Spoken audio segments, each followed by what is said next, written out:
Hello student, welcome to Dr. Vikas Official, your channel of complete study.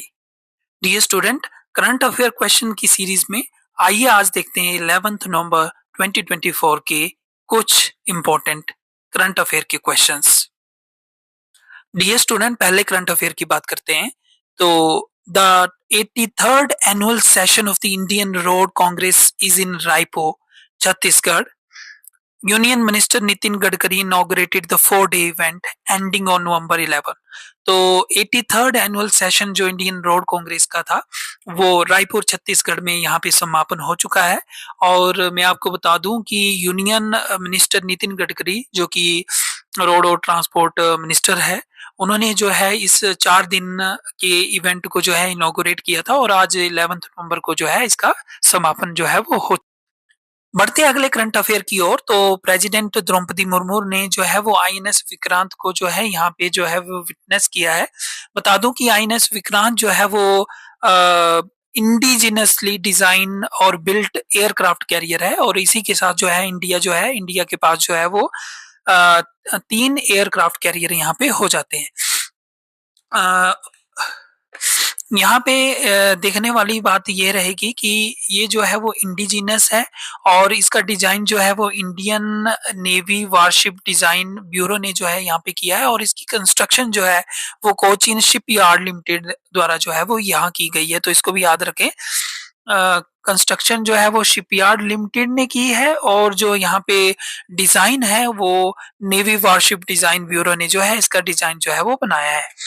It strengthened India's position as a blue water navy with a global reach, joining the US, Russia, France, UK and China in the elite group capable of building aircraft carrier.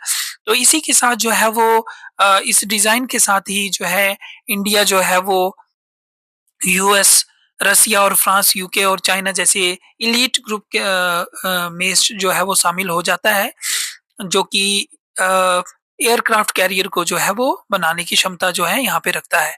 बता दूं कि ये INS Vikrant जो है वो displace करेगा 43,000 tons of water को और यहाँ पे एंड्योरेंस इसकी जो है वो 13,890 किलोमीटर रहेगी और इसमें जो है वो इसकी जो कैपेसिटी रहेगी ये अपने में एकोमोडेट कर सकता है 30 एयरक्राफ्ट को कर सकता है, इंक्लूडिंग फाइटर जेट, हेलीकॉप्टर।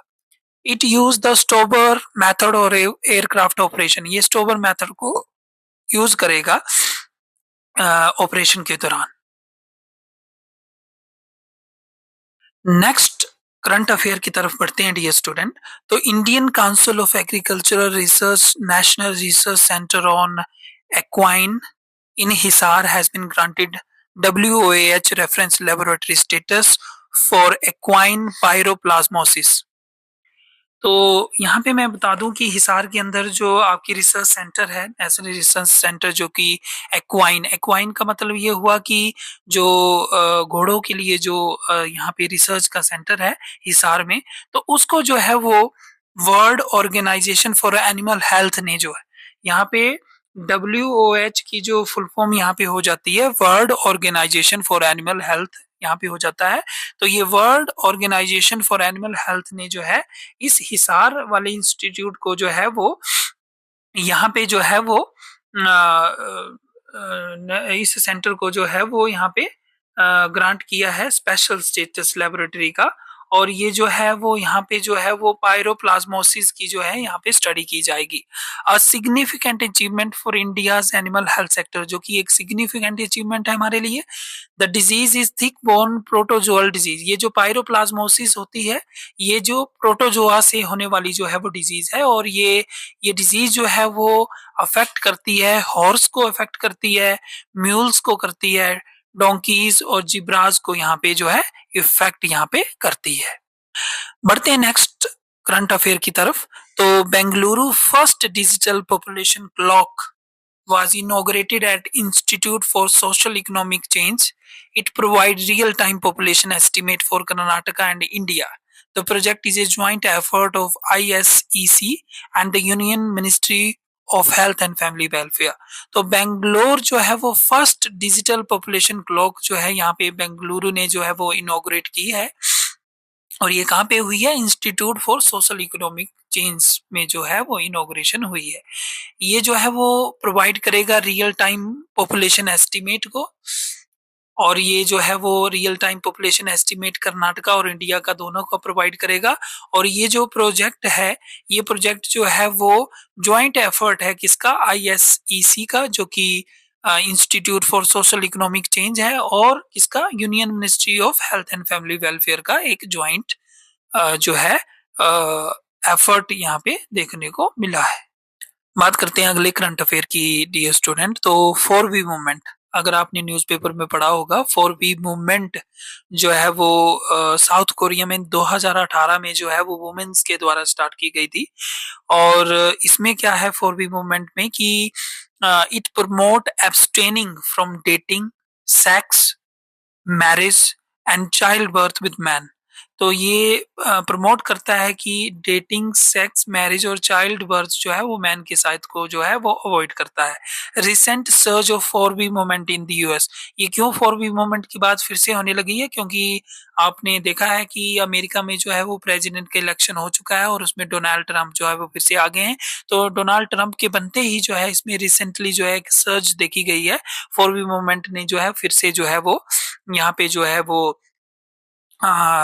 एक फिर से सर्च जो है वो बना ली है, और इसमें वुमेन जो है वो प्रोटेस्ट कर रही है और वो चाहती है कि 4V मूवमेंट जो है वो इसमें जो है वो उनको जो है वो इसमें सक्सेस अचीव हो।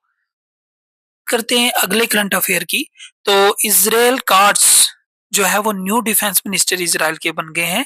ये जो है वो एग्जामिनेशन पॉइंट ऑफ व्यू से वेरी वेरी इंपॉर्टेंट हो जाता है। इजराइल कार्ड्स ने जो है वो न्यू डिफेंस मिनिस्टर जो है इजराइल जो है यहाँ पे बने हैं। नेक्स्ट करंट अफेयर की बात करते हैं। तो Indian man hockey team captain Harmanpreet Singh and PR Srijesh won the FIH Player of the Year and goalkeeper of the year award of the year 2024। ये बहुत इंपॉर्टेंट हो जाता है स्पोर्ट्स के प्रोस्पेक्टिव से कि इंडियन मैन हॉकी टीम के जो कैप्टन हरमनप्रीत सिंह है और पीआर श्रीजेश है, उन्होंने जो है वो FIH player of the year जो है अवार्ड अपने जीत लिया है, और गोलकीपर ऑफ द अवार्ड जो है वो 2024 का जो है वो जीता है। तो ये बहुत ही इंपॉर्टेंट क्वेश्चन जो है वो upcoming examination point of view से जो है यहाँ पे हो जाता है। आज की जो बहुत ही इम्पोर्टेंट आज एक करंट अफेयर है कि जस्टिस संजीव खन्ना, आपको पता है देवेंद्र DY चंद्रचूड़ जो है वो चीफ जस्टिस ऑफ इंडिया जो है वो रिटायर्ड यहाँ पे हो गए हैं, और 10th ऑफ नवंबर 2024 को रिटायर्ड हुए थे और उनका टर्म जो है वो खत्म हो गया है। तो 11th को जो है वो उन्होंने जो है संजीव खन्ना जी को अपना जो है वो सक्सेसर जो है वो यहाँ पे डिक्लेयर किया था, और जस्टिस संजीव खन्ना ने जो है आज 51st chief justice of India के रूप में जो है वो राष्ट्रपति भवन ने में जो है वो उन्होंने जो है वो आज शपथ जो है वो ले ली है, और ये इनको जो है पद और गोपनीयता की शपथ जो है वो महामहिम राष्ट्रपति द्रौपदी मुर्मू जी ने जो है वो आज जो है दिला दी है। तो यहाँ इंपॉर्टेंट हो जाता है justice Sanjeev Khanna becoming the new chief justice of India. ये 51st chief justice of India जो है वो बने हैं, और इनके जो प्रीडिसेसर है वो जस्टिस DY चंद्रचूड़ है। इनसे पहले DY चंद्रचूड़ है, और वो जो है वो 50th जो है वो रह चुके हैं, 50th chief justice of India थे। स्टूडेंट अगले करंट अफेयर की तरफ बढ़ते हैं। तो अगर आपने अभी न्यूज़पेपर में या न्यूज़ चैनल्स में एक बहुत ही ट्रेजिक इंसिडेंट हुआ है बांधवगढ़ टाइगर रिजर्व में देखने को मिला है। वहाँ पे 10 जो अडल्ट एलिफेंट है, इनोसेंट एलिफेंट है, वो किसी का कारण से जो है वो वहाँ पे उनकी डेथ हो गई थी। तो उसमें एक आज जो है वो बहुत ही इम्पोर्टेंट जो है वो खुलासा यहाँ पे हुआ है कि साइंटिस्ट ने ये पता किया है कि उन एलिफेंट ने जो है वो एक मिलेट को जो है वो खा लिया था। मिलेट कौन था? कोडो मिलेट। कोडो मिलेट जो एक मोटा अनाज होता है उसको जो है वो उसके प्लांट को जो है वो खा लिया था, और इस प्लांट में कोडो मिलेट में जो है वो माइकोटॉक्सिन एक होता है, माइकोटॉक्सिन्स होता है, और ये potentially causing elephant death in Bandhavgarh tiger. और इसमें माइकोटॉक्सिन्स की वजह से जो है वो एलिफेंट की यहाँ पे बहुत ही ट्रेजिक जो है वो डेथ यहाँ पे देखने को मिली है। नेक्स्ट करंट अफेयर की बात करते हैं तो Gujarat government has introduce India's first Gujarat semiconductor policy 22-27 जो है यहाँ पे जो है गुजरात की गवर्नमेंट ने जो है भारत की सबसे पहली जो है वो गुजरात सेमीकंडक्टर पॉलिसी 2022-2027 जो है वो लॉन्च की है, led by chief minister Bhupendra Patel. जो हमारे गुजरात के चीफ मिनिस्टर है भूपेंद्र पटेल, उनके द्वारा जो है इसको जो है वो इंट्रोड्यूस किया गया है। और इसका मेन एम क्या है कि गुजरात जो है वो सेमीकंडक्टर का सेल्फ रिलायंस बने, और यहाँ पे जो है supported by the newly created Gujarat state electronic mission. तो इसको जो है गुजरात स्टेट इलेक्ट्रॉनिक मिशन के द्वारा जो है वो सपोर्ट यहाँ पे मिला है। नेक्स्ट करंट अफेयर की बात करते हैं तो यहाँ पे जो है जो यार बढ़ते हैं नेक्स्ट करंट अफेयर की तरफ। तो declining fertility rate, national average जो है वो आपको यहाँ पे अगर न्यूज चैनल्स में भी अगर आपने सुना होगा तो यहाँ पे फर्टिलिटी रेट जो है वो डिक्लाइन इंडिया की यहाँ पे कर गई है। नेशनल एवरेज है 2.0 जो कि बिलो रिप्लेसमेंट लेवल ऑफ 2.1 है। नेशनल एवरेज जो है वो 2.0 है जो कि लो है 2.1 के। और अगर हम साउदर्न स्टेट की, कुछ स्टेट जो है साउथ की जो स्टेट है उसकी जो फर्टिलिटी रेट है वो नेशनल एवरेज से भी जो है वो नीचे आ गई है। जिसमें हम साउदर्न स्टेट की बात करते हैं तो तमिलनाडु की बात करते हैं, केरला की बात करते हैं तो ये जो है वो तमिलनाडु के लिए जो है वो 1.4 है और केरला के लिए जो है 1.5 है, जो कि आप देख रहे हैं नेशनल एवरेज 2.0 से भी जो है वो नीचे है। जबकि कुछ एक स्टेट की देखते हैं तो उनकी जो फर्टिलिटी रेट है वो नेशनल एवरेज से भी काफी ऊपर है, उनकी आ गई है। जैसे कि बिहार है, बिहार और उत्तर प्रदेश की जो फर्टिलिटी रेट है वो नेशनल एवरेज से भी ऊपर है जो कि 2.5 है। और ये जो है आपको पता ही है जो आपके जितने भी एग्जामिनेशन होते हैं उसमें जो है वो पूछे जाते हैं। ये जो जितने भी जो डेमोग्राफिक डेटाज होते हैं वो एग्जामिनेशन पॉइंट ऑफ व्यू से बहुत इंपॉर्टेंट होते हैं। तो इसको आप नोट कर लें कि किसकी कितनी है और नेशनल कितनी है। और इतना बात आप माइंड में बिठा लें कि ये एक फर्टिलिटी रेट में जो है वो डिक्लाइन यहाँ पे देखने को मिला है। नेक्स्ट करंट अफेयर की बात करते हैं तो 8th international ancient art festival and seminar was organized in Delhi by Indira Gandhi national centre for the arts in collaboration with rays of wisdom society and ministry of culture and government of India.